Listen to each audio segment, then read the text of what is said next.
योगी बाबा की सरकार सही है, योगी बाबा को ही लाया जाए। अगर ये मुसलमान वोट नहीं दे रहे हैं तो ये जाने, क्योंकि जिस सत्ता में आपको रहना है उसका आप पालन करिए। ये कुरान हदीस की बात मैं कह रहा हूँ, उसका आप पालन करिए।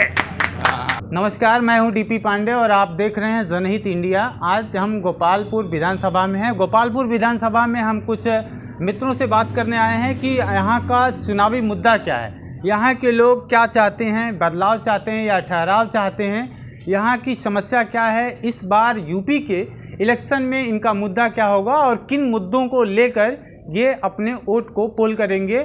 तो सबसे पहले हम जानेंगे, हमारे साथ हैं हिसामुद्दीन। आपकी बार चुनाव में इलेक्शन, जो यूपी का इलेक्शन है विधानसभा का, उसमें मुद्दा क्या है आपका? मुद्दा क्या बताएं, बीजेपी तो सब खराब कर दी है, तो सपा को लाना है। बीजेपी खराब कर दी है, सपा को लाना है जी। क्या खराब की है? मुकदमा, झूठा मुकदमा बहुत मुसलमानों के ऊपर बहुत लगा दिए, गैंगस्टर, गौकसी। मतलब ये सरकार, आपका आरोप है इस सरकार पे कि ये सरकार ने झूठा, गोकशी और गैंगस्टर के मुकदमे लगाई हैं। जी, बहुत लगाए। तो झूठा कैसे कहते हैं उनको? झूठा कैसे है वो मुकदमे? देख रहा हूँ ना, मुस्लिम विरोधी है सरकार, मुस्लिम विरोधी सरकार है। नहीं, वो तो कहते हैं सबका साथ सबका विकास। कहते हैं, करते नहीं ना, कहते हैं सिर्फ ना। चलिए, हम हमारे साथ एक चाचा हैं, उनकी राय जानते हैं कि यह जो इलेक्शन है 2022 का, इस 2022 के इलेक्शन में इनकी अपनी क्या राय है और इनका इस बार चुनाव में मुद्दा क्या होगा, यहाँ के लोग क्या सोचते हैं, और ये बुज़ुर्ग हैं, इनकी भी राय जानते हैं कि आपकी चुनाव में क्या सोचते हैं।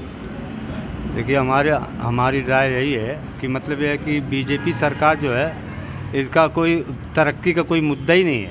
बस सिर्फ जो है झगड़ा कराना, मुसलमानों को दबाना, मुसलमानों को जो है ये करना। बहरहाल बीजेपी के खिलाफ बीजेपी के नहीं, आपने कहा कि इस सरकार का मुद्दा है झगड़ा लड़ाना मुसलमानों के खिलाफ, तो आप यह बात कैसे बोल सकते हैं जबकि इस सरकार में 5 साल में एक भी दंगा नहीं हुआ? दंगा नहीं हुआ, लेकिन कोई मुद्दा भी तो नहीं है बीजेपी का। बीजेपी का कोई तरक्की का, इंसान को यहाँ पे सबको तरक्की चाहिए, सबको काम चाहिए, सबको जो है नौजवान लड़कों को नौकरी चाहिए, लेकिन इसके बारे में कोई रुझान ही नहीं है। चाहे कोई भी हो, चाहे मुसलमान हो, चाहे हिंदू हो, चाहे कोई भी खुश नहीं है। इसका कोई मुद्दा ही नहीं है कि जो है तरक्की हो मुल्क की, या मतलब यह है कि हमारे स्टेट की तरक्की हो। बच्चे, नौजवान जो है सब पढ़े लिखे, सब जो है सब नौकरी के लिए भटक रहे हैं। चाचा, एक बात बताइए कि इस बार आप यहाँ की जनता, आप बड़े उम्र दराज हैं, आपको एक अनुभव होगा, लगा होगा कि यहाँ की जनता क्या चाहती है, कैसा बदलाव चाहती है, किनको चाहती है सरकार में? अब वो सरकार जो है सपा ठीक है, लेकिन जो है हम यहाँ पे इंसानों को सबको रोटी चाहिए, रोजी चाहिए, खाना पीना चाहिए। हर आदमी बदहाल है, चाहे हिंदू हो चाहे मुसलमान हो, कोई खुश नहीं है, कोई खुश नहीं है बस। अच्छा, आप एक बताइए, आपने कहा आप वकील भी हैं जी। आपने बताया कि मुसलमान विरोधी है और नाजायज़ मुकदमे लिखा जा रहा है। तो नाजायज़ जो मुकदमे लिखे जा रहे हैं, तो क्या वो उन लोगों पे लिखे जा रहे हैं, जैसे आपने कहा गोकशी का, गैंगस्टर का? तो आपने ये भी देखा होगा कि जो मुकदमे लिखे जा रहे हैं, कहीं ना कहीं वो लोग इसमें संलिप्त हैं। गलत बात है, बहुत लोग ऐसे हैं झूठ के फंसे हैं। जी, मतलब ये योगी सरकार मुसलमानों को झूठे मुकदमे में फंसा रही, इसलिए मुसलमान नाराज़ है कि वो बीजेपी को वोट नहीं देगा और इस बार वो बदलाव चाहता है। हमारे साथ एक दूसरे साथी हैं, इनसे हम बातचीत करेंगे और जानेंगे कि इस बार चुनाव में मुद्दा क्या है। गोपालपुर विधानसभा में सबसे पहले आप अपना नाम बता दीजिए। अली अजहर खान। यहाँ का मुद्दा ये है कि जो हमारे यहाँ के सपा का विधायक है नफीस अहमद, ये 5 साल में जैसे कहने मतलब चिड़िया आती है दाना चुग के चली गई, वही वाली हाल है। इसलिए गोपालपुर विधानसभा में अभी बदलाव होगा और कमल का फूल खिलेगा यहाँ हर हालत में। लेकिन नफीस जो है 5 साल तक नहीं देखने आए, न कौन गरीब मर रहा है, कौन जा रहा है। इनको सिर्फ जीतने के बाद इनको अपना समझ में आ रहा है लखनऊ। तो हमको ऐसा नेता चाहिए हमको ऐसा नेता चाहिए कि जो हमारे बीच में रहे, जो हमारी समस्या सुनी जाए। यहाँ ये देखा गया है कि ये जो गोपालपुर विधानसभा है यहाँ माइनॉरिटी और यादव बाहुल्य क्षेत्र है। मैं सही कह रहा हूँ? यादव बाहुल क्षेत्र है, आप सही कह रहे हैं, मुस्लिम बाहुल क्षेत्र है, सही कह रहे हैं, मगर अब इस मर्तबे बदलाव होगा, 100% होगा। नफीस को जनता नहीं चाहती। नफीस को जनता चाहे नहीं चाहे, किसको चाहती है जनता? नफीस का मतलब नहीं है। किसे चाहती है? किसे चाहती है जनता? किसे चाहती है जनता? किसे चाहती है? भाजपा को चाहती है। भाजपा को चाहती है। तो सुना है, रुकाओ, मीडिया रुक जा। नजर आलम है, बनकर शोएब, सुन ला। इधर है कैमरा, इधर है कैमरा, तू कैमरा बोलते रहे ना भी यहाँ नहीं बात दिक्कत है तो। हाँ, बोलिए। भाजपा ठीक है, योगी बाबा योगी ठीक है, ठीक है, एक नंबर। अखिलेश ने चूतिया बनाया सबको, मुलायम सिंह ने चूतिया बनाया है, मुसलमानों का वोट और नोट लिया है। सुन लीजिए मेरी बात, नहीं बुलाए कोई बहुत बाहुबली आजमगढ़ में है, वो बाहुबलियन के बुलावा तू। और योगी बाबा की सरकार सही है, योगी बाबा को ही लाया जाए। अगर ये मुसलमान वोट नहीं दे रहे हैं तो ये जाने, क्योंकि जिस सत्ता में आपको रहना है उसका आप पालन करिए। ये कुरान हदीस की बात मैं कह रहा हूँ, उसका आप पालन करिए। मेरी एक बात सुनिए, नहीं तो जाने थे नबदान ना बनवा पाते हो। सुन ला हमारी बात, ये थे नबदान ना बनवा पाते हो। चलबा 20 लाख का गाड़ी से ये थे नबदान तू बनवा ना पैबा, आओ कहीं ऐसे वैसे। नमो अपन बता दो। नमो नजर आलम है, बनकट अपराधियों हैं, कह दिया उनसे अपराधी हैं।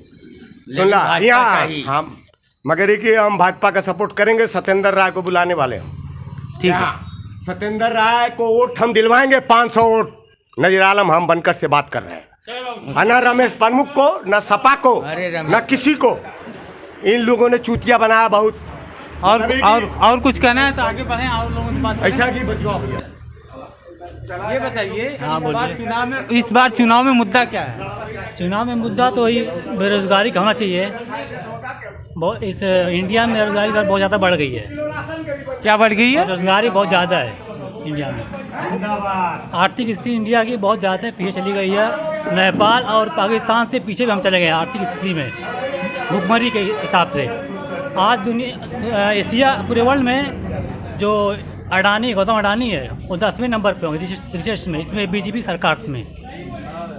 आज जो पूरे इंडिया का जो पैसा है सिर्फ 1% आदमी के पास पैसा है इंडिया में। गरीब होता जा रहा है, अमीर होता जा रहा है। नहीं, इस बार चुनाव में मुद्दा क्या है, आप क्या सोचते हैं? नौजवान क्या सोचते हैं? नौजवान तो ये बेरोजगारी इसको हटाना है, ये सोचता नौजवान। क्या सोचेगा नौजवान? ये कैसे खत्म होगी, क्या सोच रहे हैं आप? क्या सोच रहे हैं कि इस बार बदलाव किया जाए। बदलाव किया जाए तो कैसा बदलाव चाह रहे हैं? बदलाव करेंगे तो आज जो सरकार, योगी सरकार है, इसको बदला के किनको आप लाना चाहते हैं? क्या आपकी क्या मंशा है? मंशा ये है कि अभी सपा है या बीएसपी है, इसमें तो कोई भी आना चाहिए। आप किसको पसंद करते हैं? एक मिनट में आता हूँ आपके पास। पसंद की बात नहीं है अभी हम वक्त आए तो बताएंगे हम किसको पसंद करते हैं। नहीं, मैं ये पूछ रहा हूँ कि आप नौजवान हैं, आप रोजगार की बात कर रहे हैं, तो जो नौजवान है जो रोजगार खोज रहा है वो किसको चाह रहा है, किसको खोज रहा है, किसे वोट करना चाहता है? नौजवान जो है तभी तो सपा ही के सपोर्ट कर रहे हैं ज़्यादातर। इस बार जो हवा सपा की ही बनी है। आपके साथ एक साथी हैं, इन्होंने कहा कि कमल का फूल इस बार खिलने वाला है। नहीं भाई, सबके आप अपने गोपालपुर से ना, वो तो सबके अलग विचार हैं। मैं गोपालपुर में ही हूँ ना, तो मैं गोपालपुर की ही बात कर रहा हूँ। आज बात वो समझ में जब वोट पड़ेगा वो समझ में आएगा, उसका जो नतीजा आएगा। तो अब बताएंगे कुछ मुद्दा क्या है?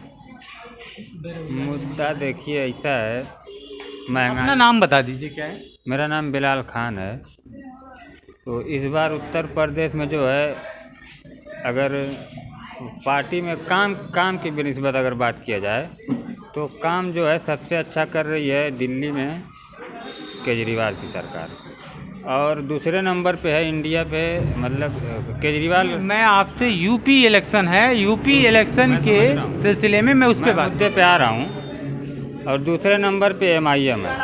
ये दो पार्टी इंडिया में ऐसी हैं जिनके अंदर करप्शन नाम की कोई चीज़ नहीं है। और ये लोग अच्छा काम करते हैं, पब्लिक को सपोर्ट करते हैं, हॉस्पिटल और स्कूल। मेन चीज़ देखिए शिक्षा है, शिक्षा नहीं रहेगी उत्तर प्रदेश की जनता को खास करके इसीलिए जाहिर रखा गया है। मैं आपको रोकूंगा। आपने कहा MIM, हाँ MIM के जो अध्यक्ष हैं ओवैसी हैं, हाँ और उन्होंने अभी हाल ही में कहा कि जिस दिन योगी और मोदी नहीं रहेंगे तो तुम्हें कौन बचाएगा। इस बयान से कितना सहमत हैं आप? क्या यह बयान उन्हें देना चाहिए? देखिए, एक कॉन्स्टिट्यूशनल पद पे रहते हुए, एक MP रहते हुए ऐसे बयान कैसे दे सकते हैं? योगी और मोदी जो है ये सब 4 दिन की चांदनी है, समझ रहे हैं? उनके बयानों से आप सहमत हैं?